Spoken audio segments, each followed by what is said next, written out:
फसल बीमा योजना में बड़ा बदलाव। अब जंगली जानवर करेंगे फसल बर्बाद या बारिश में डूबेगा किसानों का धान, तब भी नहीं होगा कोई नुकसान। देश भर के किसानों के लिए एक बड़ी खुशखबरी है। केंद्र सरकार ने प्रधानमंत्री फसल बीमा योजना यानी कि PMFBY में बड़ा बदलाव करते हुए ये घोषणा की है कि अगले खरीफ सीजन से जंगली जानवरों के हमले से होने वाला फसल नुकसान और बारिश या बाढ़ की वजह से धान की फसल के डूब जाने का नुकसान भी बीमा के दायरे में शामिल किया जाएगा। लंबे समय से किसान इसकी मांग कर रहे थे क्योंकि कई राज्यों में जंगली जानवरों और अचानक आई बाढ़ से फसलें तबाह हो जाती थीं, लेकिन इन कारणों से हुआ नुकसान अब तक फसल बीमा के कवर में नहीं था। सरकार का ये फैसला अब लाखों किसानों को राहत देने वाला है और मुश्किल समय में उन्हें आर्थिक सुरक्षा प्रदान करेगा। प्रधानमंत्री फसल बीमा योजना की शुरुआत साल 2016 में इसीलिए की गई थी कि प्राकृतिक आपदा, कीट या बीमारी से अगर किसानों की फसल को नुकसान होता है तो उन्हें उसकी भरपाई मिल सके। इस योजना में किसानों को बहुत ही कम प्रीमियम देना होता है। रबी फसलों के लिए 1.5%, खरीफ फसलों के लिए 2% और बागवानी व नकदी फसलों के लिए 5% का प्रीमियम किसानों को देना होता है।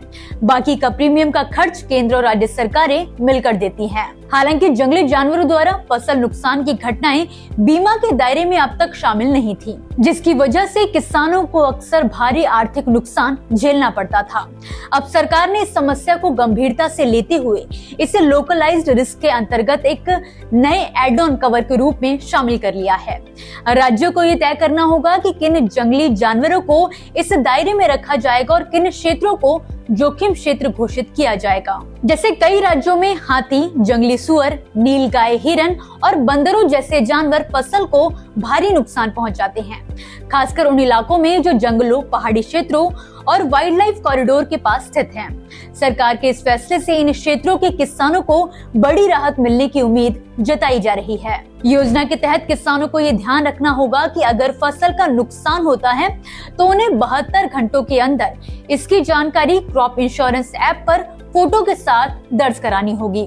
हालांकि विशेषज्ञों का कहना है कि दूर दराज इलाकों में रहने वाले किसानों के लिए ये समय सीमा चुनौतीपूर्ण हो सकती है, यानी कि उनके लिए 72 घंटों के अंदर ये जानकारी ऐप पर उपलब्ध कराना मुश्किल हो सकता है, क्योंकि कई जगह नेटवर्क की समस्या होती है और किसान ऐसे समय में खेतों के काम में भी व्यस्त रहते हैं। और इतना ही नहीं, विशेषज्ञों ने एक और चिंता की बात जाहिर की है कि अगर बीमा कंपनियां कहीं ये कहकर दावे खारिज न कर दे कि सूचना समय पर नहीं मिली थी, लेकिन सरकार का कहना है कि रिपोर्टिंग की प्रक्रिया को और अधिक पारदर्शी और वैज्ञानिक बनाने के लिए ये नियम जरूरी है। इसी के साथ ही सरकार ने एक और बड़ा बदलाव किया है।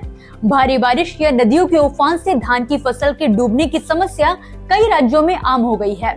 साल 2018 में इस नुकसान को बीमा योजना से बाहर कर दिया गया था, क्योंकि कंपनियों के लिए नुकसान का आकलन करना मुश्किल हो गया था और बड़े पैमाने पर मुआवजा देना पड़ रहा था।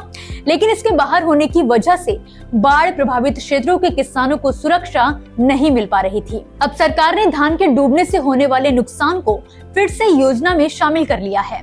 इससे तमिलनाडु, पश्चिम बंगाल, असम, बिहार, उड़ीसा और महाराष्ट्र जैसे राज्यों के किसानों को सीधा फायदा मिलेगा, जहां हर साल बारिश और बाढ़ की वजह से फसलों को भारी नुकसान झेलना पड़ता है। कुल मिलाकर प्रधानमंत्री फसल बीमा योजना में हुए ये बड़े बदलाव किसानों के लिए बेहद जरूरी साबित होने वाले हैं।